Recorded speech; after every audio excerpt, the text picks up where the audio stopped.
Hey, Hilda here. I bring you experts' experiences and epic adventures to boost your health. And today it's an epicurious adventure. We're going to explore how to make steak tartare.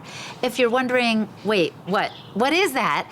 It's a dish made of raw meat, and it is so good for an energy boost and to give you the active enzymes and all the elements raw from your animal products. You guys, I have studied indigenous people groups around the world, and they all ate some of their animal products raw. So you might just go for raw milk or maybe eggs in your smoothie. But steak tartare is definitely one of the things you should try. Check out the video I made with my good friend Tania Teschke, the author of the Bordeaux Kitchen. Today we're going to learn about steak tartare. One of the 11 principles of the Wise Traditions diet is that all traditional people groups ate some of their animal products raw and some cooked. And I think the raw part shocks people. But there's something in the food that it's good to keep alive and not cook, right? Talk to us about that a little. So if you, from time to time, can eat something raw, like an oyster or a steak tartare, you get that extra energy. Wow, and I guess traditional people knew this kind of instinctively, or they experienced it, right? I think so, yeah. And, there are a lot of nutrients that are fat soluble. So today we're going to add to our steak tartare a little extra fat and olive oil and cheeses, which will help by way of their fat to help us digest the meat. The thing is, it's a hot day, Tanya. And I don't know, maybe I was schooled in the wrong educational system, but they're like, don't put meat in the sun, it will spoil, it'll get rotten, and you'll get sick. Is that a legitimate fear? Well, there is a lot of fear going around about germs. That's true. And it's kind of been instilled into us. But, when it comes to steak tartare that you get from a butcher or a chef or a farmer, they are very careful about their hygiene principles. And for steak tartare, it's usually a piece of filet, which is tenderloin, and it's inside.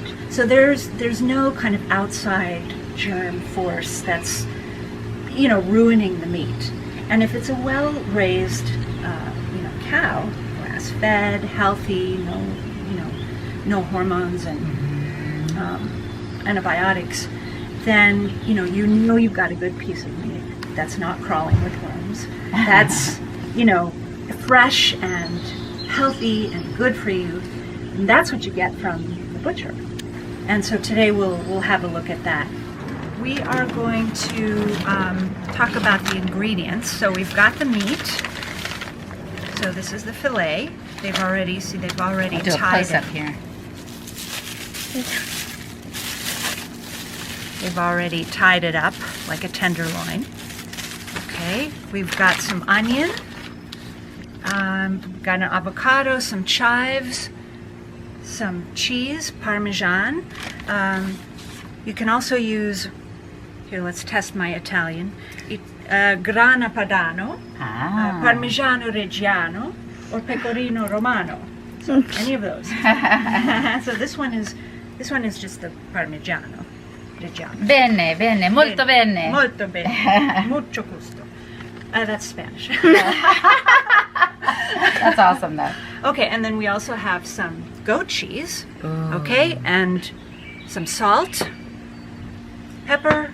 Okay, so and I'll go over. Oh, we also have the olive oil. Okay. So we'll go over how we're going to do this. So I would say let's just start. We're going to cut things very fine, and so we'll start with the onion and we'll kind of finish up with the meat.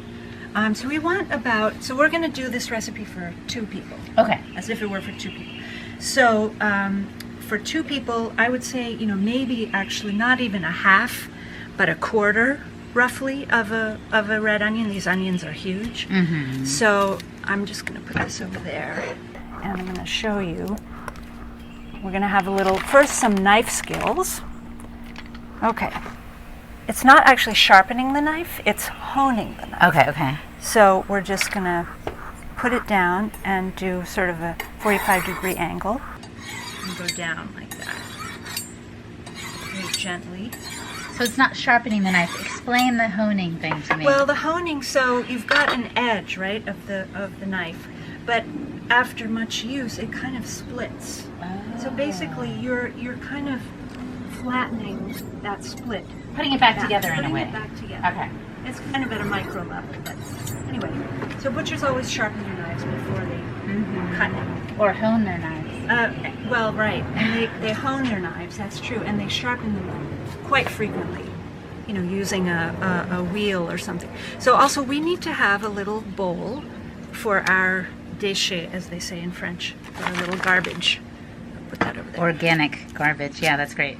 So, I'll say that you want to cut the onion sort of from north to south like that, so that you get a half like this, because this thing is going to hold it all together, this little nub. And so I had already peeled it a little bit, and I cut off this end part, and then you want to just kind of, the thing about steak tartare is that you want small pieces. I'm going to cut this whole half, and then we probably won't use it all. So, and then we're going to make 2 incisions like this, too. That just makes finer pieces like that. And the smaller you cut it, kind of the more the whole dish melts in your mouth. And this same thing goes for the meat. We can throw this into the soup, actually. And this size, is that called minced? Yes, this is maybe a little bit bigger even than minced. Minced is, then you kind of like that. So we're not going to need all of this, but we'll use some of it. Okay. So let's put this over there. Okay. Notice how helpful I'm being right now. Just moving that over there. So we need to do the avocado. So what I do, Wait, go ahead. Do all recipes include avocado? No, and that's a great question. Okay. So avocado is trendy, it's yummy, it gives an element of fat again, just like we were talking about before. It adds flavor and body. So, and you can, as I mentioned with the cheeses, you can pick any kind of cheese, well, hard cheese. You could even do, Swiss cheeses or something like that, depending on the flavor. You might be wishing you had some fat and creaminess. So you're adding these things to give it that umami thing. Yes, for sure. Okay. And it's a matter of taste. And really the traditional steak tartare was really mostly just onion or shallot and the meat. Okay. And then maybe a rye egg on top. And then people would mix that together on their own once it's been served. So these are kind of added benefits. Okay, sounds good. Okay, so we're just going to make, again, small pieces.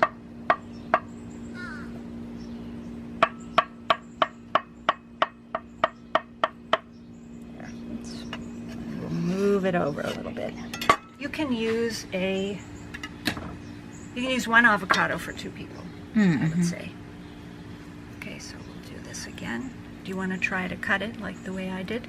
We would eat this maybe once a week. And speaking of that, I get the idea, though. You were doing cross and then like that. Okay. What were you going to say, though? Oh, yeah, in terms of cost.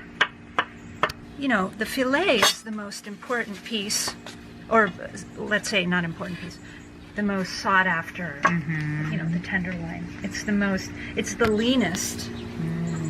That's why we add all the fat. Right. But it's also the most tender and therefore the most expensive. I see. But this, with the meat, it comes out to maybe $8 to $10 or $12 a person. Oh my gosh! And so all I can think of is when people go out to eat or grab a pizza, it's actually more expensive. Absolutely. Oh, what a sad choice we're making a lot of the time. You can support a farmer by buying grass-fed beef. You can eat it raw and spend less money. It's amazing. So here we have the piece. And again, this is filet. This is filet mignon. Mignon means cute in French. Yes. Je suis mignon. Let's get that. Un petit peu. Toi aussi. Yes. Okay, I'm going to use my favorite knife here. Okay, so what we're going to do is we're just going to first kind of slice it into smaller kind of, cubes, slices. And when was the first time that you made steak tartare? Well, I actually made heart tartare the first time. Yeah, with my Basque butcher friend with whom I apprenticed in Bordeaux. And we used a lot of citrus.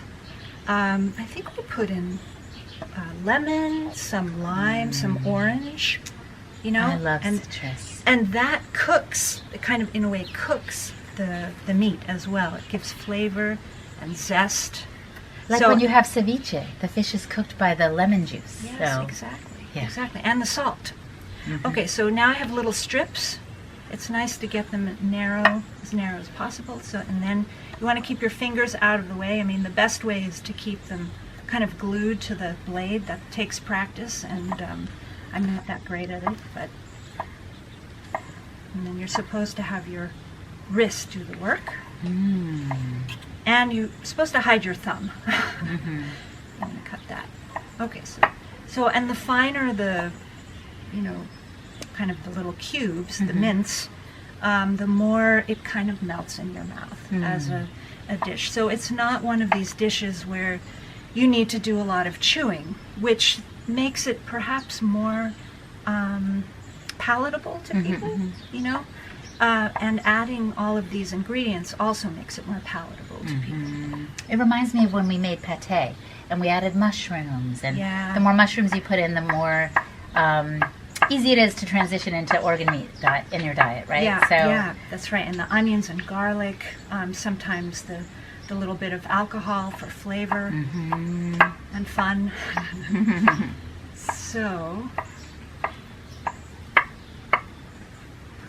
you can make steak tartare with other cuts of meat. Is that what I hear you saying? Or you can eat raw other cuts of meat. You can, as long as they're hygienically, prepared by the butcher. They're going to be probably tougher, but if you look at the Hadza or other traditional tribes, they would hunt an animal and eat the liver and drink the blood fresh. Right away. I know, because I've been with Kenyans as well, Maasai, who did the same thing. It's so, I think you could, but they tend to use steak tartare because it's so melt in your mouth. Okay. Really, it's the texture. And you can see it's a little bit marbled with fat there. But overall, it's a very lean meat again. So then you don't have kind of fat getting in the way of your chewing, though I think that actually is a healthy way to eat meat, right off the bone or when it's fatty, right? So this is, of course, a delicacy to have every now and then, but we do want to add enough fat to make it, nutritious as well. Yeah, it's interesting. We definitely want the fat with the protein.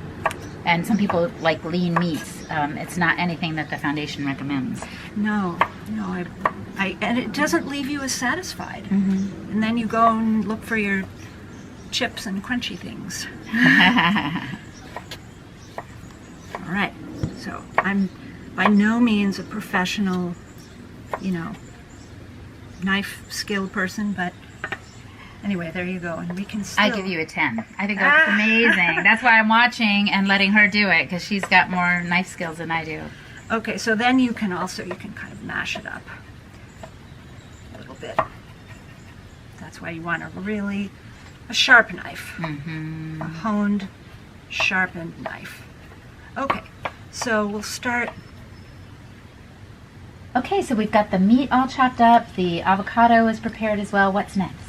Okay, well, why don't we start putting things into the bowl, and we'll talk about the quantities. Okay. So we've got about 1/4 pound of meat per person. Okay, and this is 1/2 pound. And about 1 avocado, right? Half an avocado per person. Let's see, so we'll put that in. And notice I'm using the blunt end to scrape things up. You don't want to use the sharp end because then you dull your blade.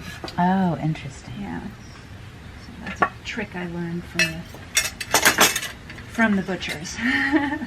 Okay, and now we've got I think we'll use, like I said, just about a quarter of an onion.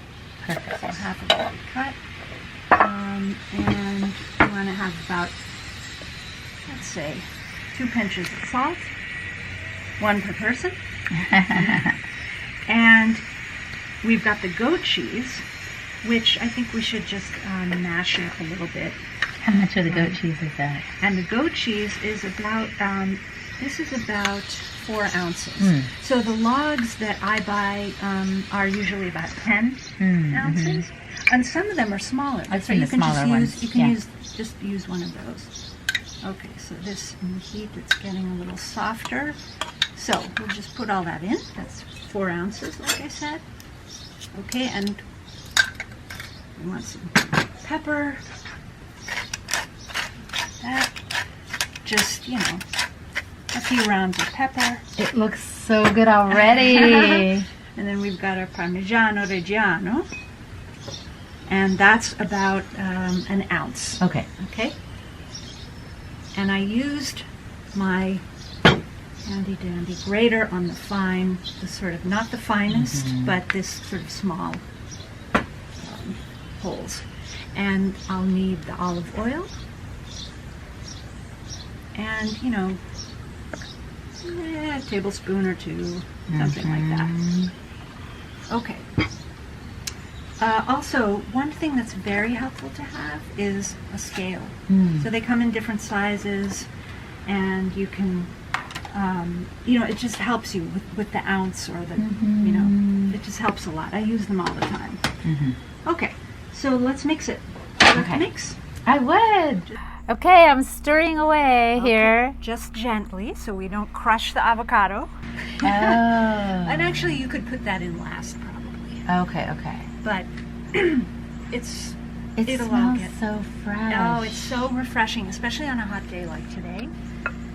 So, yeah, this will be very refreshing to eat. Tanya, what would you say to someone though who's like, "Oh, you're crazy. I would never eat raw meat." How would you, besides giving them a taste, possibly persuade them that it's a good idea to give it a try? Well, you know, so many cultures, as we talked about, eat, you know, raw foods and raw meat, and the French have done it for ages. So I just would say, try to conquer your fear. In this case, the benefits, I think, outweigh the risk by manyfold. And it's so, you know, then you feel like it kind of opens up a whole world for you. So if you're willing to be adventurous and jump in, I think it's a great way. All right, why don't you jump in and do anything I didn't do? Okay. Just lift it up a little bit. Okay, okay. You want to kind of make sure it's evenly dispersed. I think we got all our ingredients. Okay, so I have a question that goes the other way. What would you say to someone who's like, I just eat all of my meat raw? Are they missing anything because they're not cooking any of it? Well, you know, I think there is something to cooking meat as well, to eating cooked meat, especially ones like pork, where the risk is a little bit higher, even chicken. So I would say, you know, balance it out a little bit. Mix it up. That's what traditional people mix it do up. too. And I think the nutrients vary. So you might get less B6 here, but you might get more of something else with a cooked. Also, for a lot of people, cooked meat is easier to digest. Though this, to me, is quite easy to digest. Steak tartare. So, Interesting. yeah. Now, what Okay. about these little chives sitting here? Those are decoration for the end. Oh, I'll okay. show you. Okay. All right. So let's put this here, and I'll show you how I plate it. All right, so these are fun toys to work with. It just gives it some shape. Oh, okay. So what we're gonna do... I might have something like this at home that looks like a Santa or something. That's like right, a you could cookie do cutter. a Santa. That's right, it is basically a cookie cutter. I don't even know what they call them. So just something to hold it together. I get the idea. That's right. Okay, so we're just kind of putting some in there, squishing it down just a little bit. This. Uh-huh. Okay. pretty good. Looks Right? great. Okay. And then, Voila. voila. And then we want to put in a little, couple of these guys. And you can cut some chives over it to make it look pretty.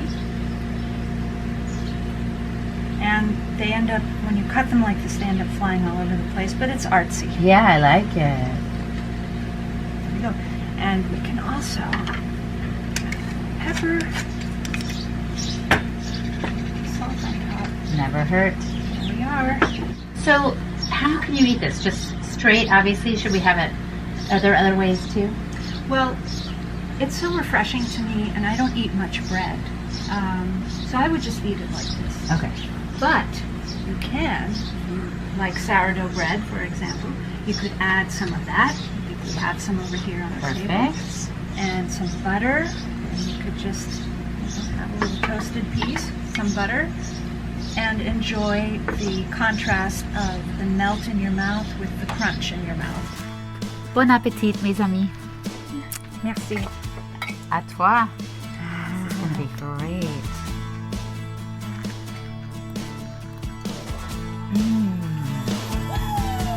Thanks for watching, you guys. Let me know in the comments below if you'd like to see more cooking tutorials. I have a few friends who can show us the ropes. Take care. Hasta pronto.